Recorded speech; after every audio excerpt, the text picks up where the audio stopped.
So now in this video we'll discuss the rest of the topic for averages mathematics. सबसे पहले जो आपके पास है वो सिंपल इंटरेस्ट है. This is a formula which is use for simple interest.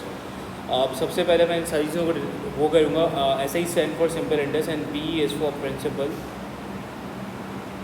P principal basically वो amount होती है जो आप बैंक के अंदर जमा करवा दो या लेट सपोज किसी से लोन ले दो. That is in kind of original amount. R हमारे पास रेट होता है, rate in percentage, and T is basically time in years. ठीक है, ये आपके पास कोई भी value given. So this is the basic formula. एक और चीज़ यहाँ पे ये होती है, लेट सपोज कोई भी एग्जामिनर आपसे ये पूछे कि यार 4 साल के बाद let suppose you are submitting an amount और आप प्रिंसिपल जमा करा रहे हो और आपको इंटरेस्ट मिलता जा रहा है. 4 साल के बाद आपके पास टोटल अमाउंट क्या होगी? तो अमाउंट का फार्मूला आपके पास होता है प्रिंसिपल प्लस सिंपल इंटरेस्ट. ये आपके पास सिंपल सा फार्मूला होता है अमाउंट का.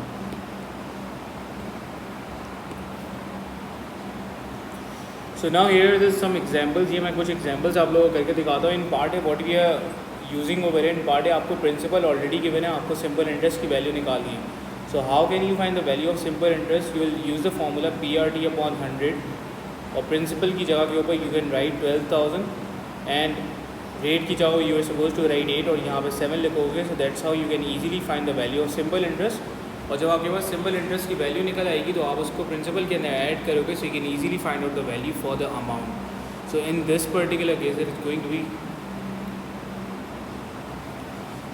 The amount for simple interest is 6720.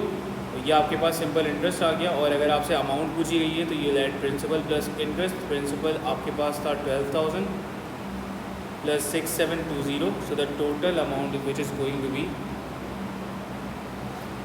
18,720. इस तरह से अगर आप इसको निकाल लोगे. बी पार्ट भी आप लोगों से इजीली सॉल्व हो जाएगा. अक्सर बच्चों को मसला होता है like I am solving part F over here, but in part F what I am using over here the principal is already given but the time is in 18 months and the simple interest is given 189. So the equation for simple interest is known as simple interest is equals to PRT upon 100.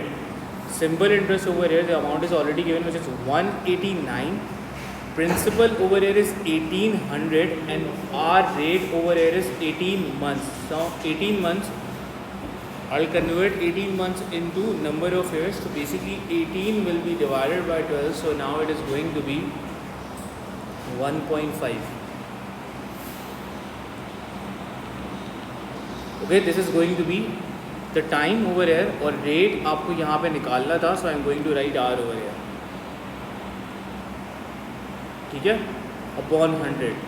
So that's आपने equation form करी, आप पूरी equation को solve करोगे. So you can easily find out the value of rate. आप यहाँ से अगर रेट आराम से अगर निकाल सकते हो. So that's how you can easily solve the part H के अंदर थोड़ा सा सिनेरियो यहाँ पर डिफरेंट हो रहा है. उस केस के अंदर हमारे पास क्या हो रहा है कि इंटरेस्ट रेट आपको गिवन है, सिंपल इंटरेस्ट आपको गिवन है, अमाउंट आपको ऑलरेडी गिवन है. तो यहाँ पे आपको प्रिंसिपल निकालना है. तो द फर्स्ट थिंग इज़ कि यू आर यूजिंग, आपको एक बात पता है कि amount is equals to principal plus interest. इस वाली चीज़ के अंदर you know the amount which is 1290. You don't know the principal but you know the interest over it. That's how you can easily find out the value of principal. और आप यहाँ से principal की वैल्यू निकालने के बाद you can easily find out the time. So that's how you are going to solve the question of simple interest. ये simple interest के क्वेश्चन आपके पास इस तरह से आएंगे. अब आपके पास है compound interest. Now compound interest के अंदर आपके पास क्या होता है कि there are 4 formulas which are use in compound interest because आपके पास compound interest is a different kind of interest. ये आपके पास सिंपल इंटरेस्ट की तरह नहीं होता. सिंपल इंटरेस्ट के अंदर आपके पास क्या होता है, मैं थोड़ा सा इस सिनेरियो को एक्सप्लेन करता हूँ कि लेट सपोज के we are talking about year 1 के अंदर आपके पास 10,000 थे. और when you are talking about simple interest तो आपके पास हमेशा से सिंपल इंटरेस्ट जो आपके पास आ रहा होगा तो ईयर 1 के एंड के अंदर भी आपको सेम इंटरेस्ट मिलेगा. I am talking about simple interest. और लेट सपोज दैट वाज 10% जो आपके पास रेट था. तो आपके पास यहाँ पे आ रहा होगा 1000. ईयर 2 के एंड में भी आपको 1000 ही मिल रहे होंगे और ईयर 3 के एंड के अंदर भी आपको 1000 ही मिल रहे होंगे. So that's how we are dealing with simple interest. But we are talking about compound interest. Compound interest में आपके पास ये होता है कि आपका जो प्रिंसिपल होता है वो बेसिकली इंक्रीज़ हो रहा होता है. तो let suppose what is happening year 1 के एंड के अंदर आपको वहाँ पे इंटरेस्ट मिला 1000 रुपीज़ का. But when you are talking about year 2 तो ईयर 2 के लिए जो आपके पास जो आपकी नई अमाउंट हो जाएगी वो आपके पास हो जाएगी 11,000.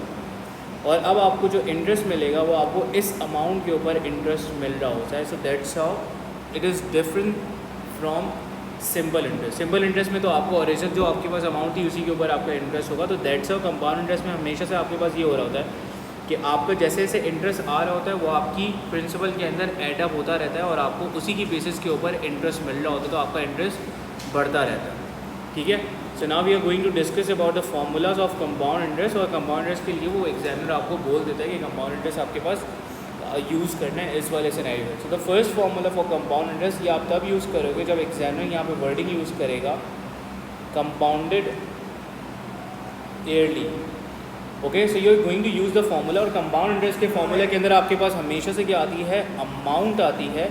सो इट बिकम्स प्रिंसिपल 1 + r/100 और power n। Now n is basically number of years. That's how you are going to use the formula for compound interest. और सेकेंड आपके पास जो फार्मूला है ये आप कंपाउंड ईयरली का फार्मूला हो गया। अब now you using the formula of compounded half yearly. तो कंपाउंडेड हाफ ईयरली के लिए आपके पास क्या होगा कि you'll be using the same formula, but उस फार्मूले के अंदर एक माइनर सा चेंज होगा, 1 + r/200 power n। If you guys want to know the explanation कि यहाँ पे 2 क्यों लगा, so I will explain it in next part. मैं फिजिकली आपको किसी भी क्लासेस के अंदर ये एक्सप्लेन कर दूंगा कि why there is a 2 over है, यहाँ पे नहीं है। अच्छा, आपके पास n की जगह के ऊपर you are going to write number of months. आप n की जगह पे यहाँ पे नंबर ऑफ मंथ्स लिखते हो। And the third formula over here it becomes when you talking about compounded monthly. जब आप कंपाउंडेड मंथली की बात कर रहे होते हो, so the formula becomes a = p 1 + r/1200 और power n।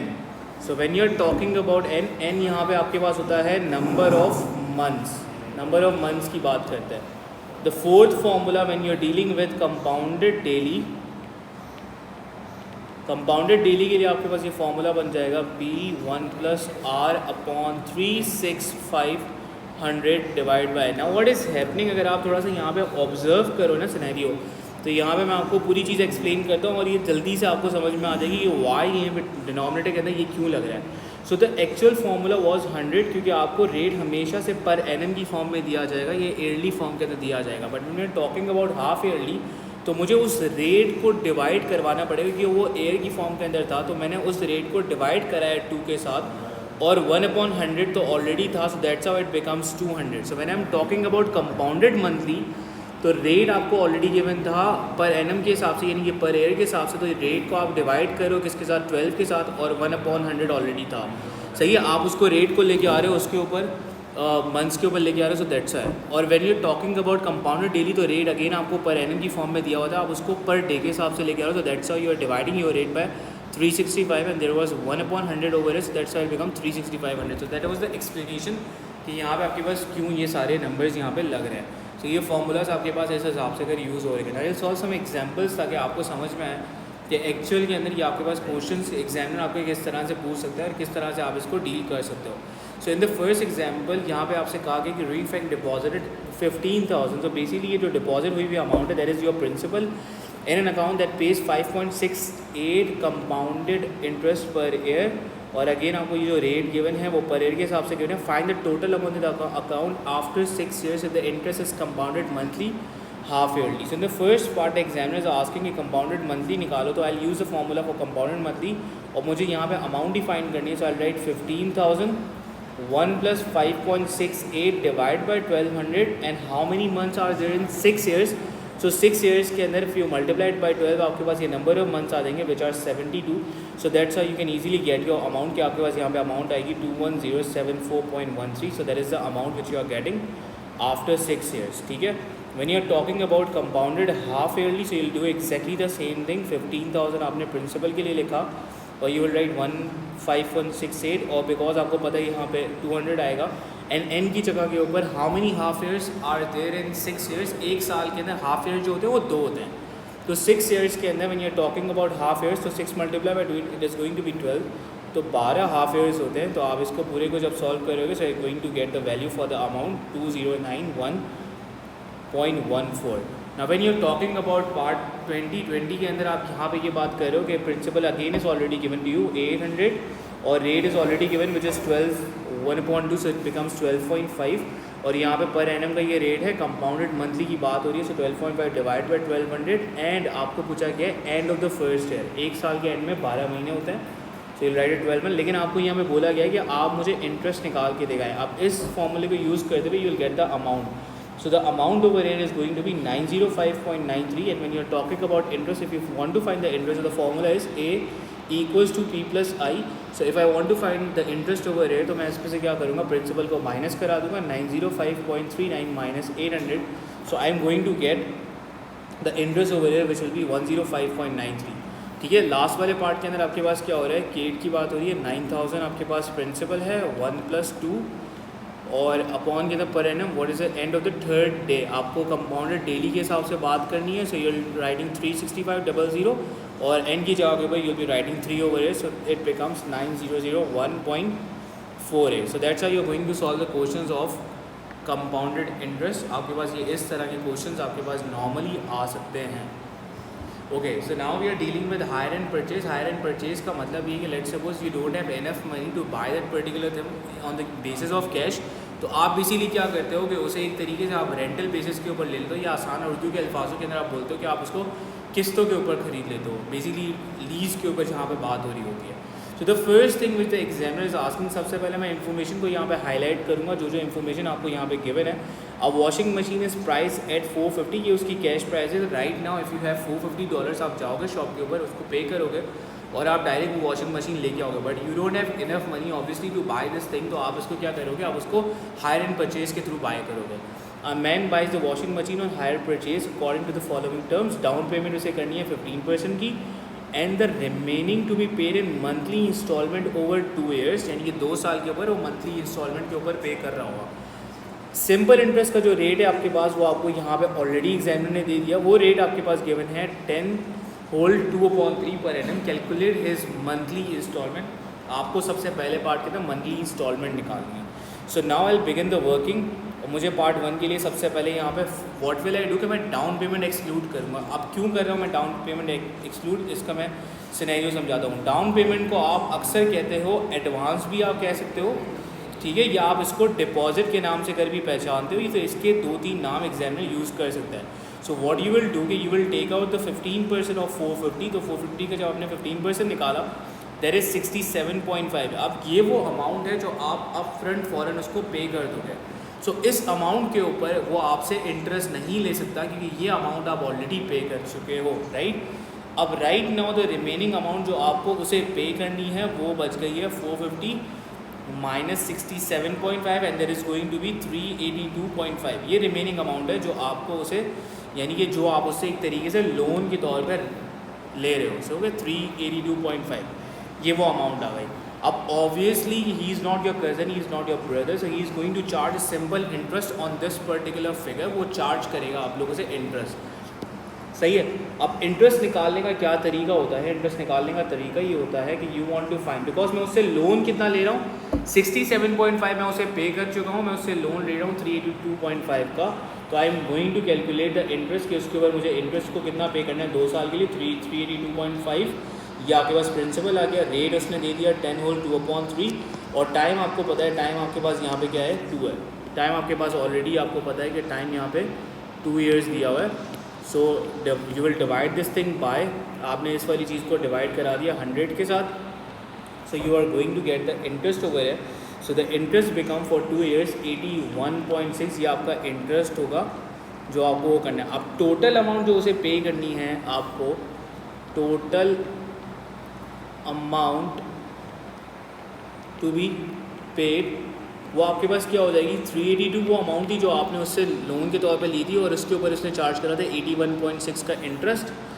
So total amount जो आपको यहाँ पे पे करनी है उसे that is going to be 464.10, right. This is the amount which is you are going to पे।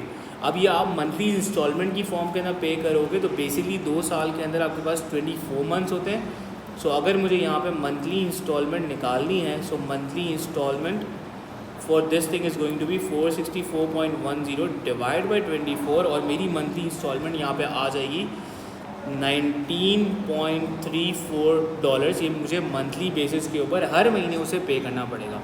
सेकेंड वाले पार्ट में एग्जामिनर ये पूछ रहा है the total amount the man page for the washing machine. आप ये टोटल अमाउंट निकालें, वो टोटल अमाउंट उसको क्या कितना पे करेगा, ठीक है। अब टोटल अमाउंट के अंदर बेसिकली ये होता है कि इसके आपके पास 2 से 3 आपके पास फार्मूलाज हैं।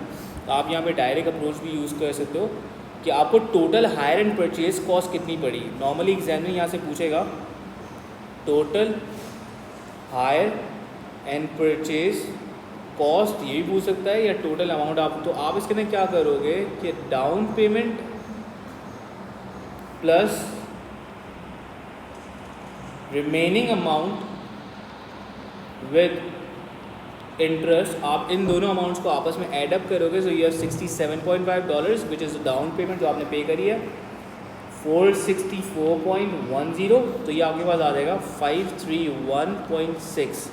सो this is going to be the total hire and purchase cost जो आपको वो हायर एंड परचेज की बेसिस के ऊपर पड़ रही है। Otherwise you can also use this particular formula. हो ये रहा है आपके पास कि कैश प्राइस के अंदर बेसिकली क्या हो रहा है, आप यहाँ पे ऐड अप कर रहे हो इंटरेस्ट, क्योंकि आप हायर, क्योंकि एक ही एडिशनल कॉस्ट है ना जो आपको बेयर अप करनी पड़ रही है। यहाँ पे there is only interest in this particular case. तो आपके पास जो कैश प्राइस उस चीज़ की थी वो कितनी थी, 450 थी, और आपने इंटरेस्ट उस चीज़ के ऊपर कितना दिया, विच वॉज 81.6। ठीक है, 81.6 आपके पास था। So if you are going to add these two numbers together, so there is going to be 531.6। तो आपको ये चीज़ इतने की पड़ेगी। This is the total cost for hire and purchase. अब कभी कभार एग्जामिनर आपसे पूछ लेता है कि यार आप ये बताएं कि एडिशनल अमाउंट कितनी पे करी। सही है, तो एडिशनल अमाउंट अगेन निकालने का क्या तरीका होगा, एडिशनल अमाउंट निकालने का तरीका ये होगा कि यू विल सब टोटल अमाउंट जो हायर एंड परचेज की कॉस्ट होगी, तो मैं अगर यहाँ पे एक फॉर्मूला बनाऊँ तो hire and purchase cost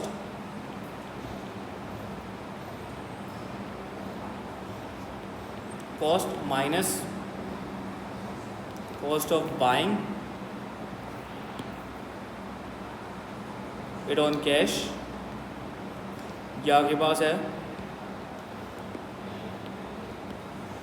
531.6 minus 450।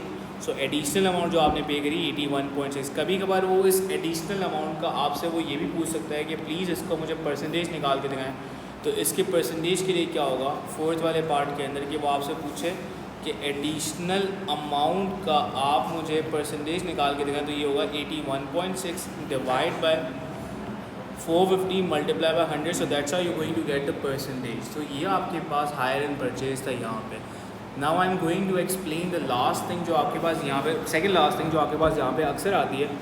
अब करेंसी एक्सचेंज की यहाँ पे बात हो रही है। सो करेंसी एक्सचेंज आपके पास यहाँ पे क्या होता है कि what is happening in the currency exchange, कि लेट्स सपोज कि मैं यहाँ पे आपको एक सपोज कर रहा हूँ कि let's suppose the dollar over air is like $1 basically is ₹179। ये बहुत पुराना रेट है ऑब्वियसली।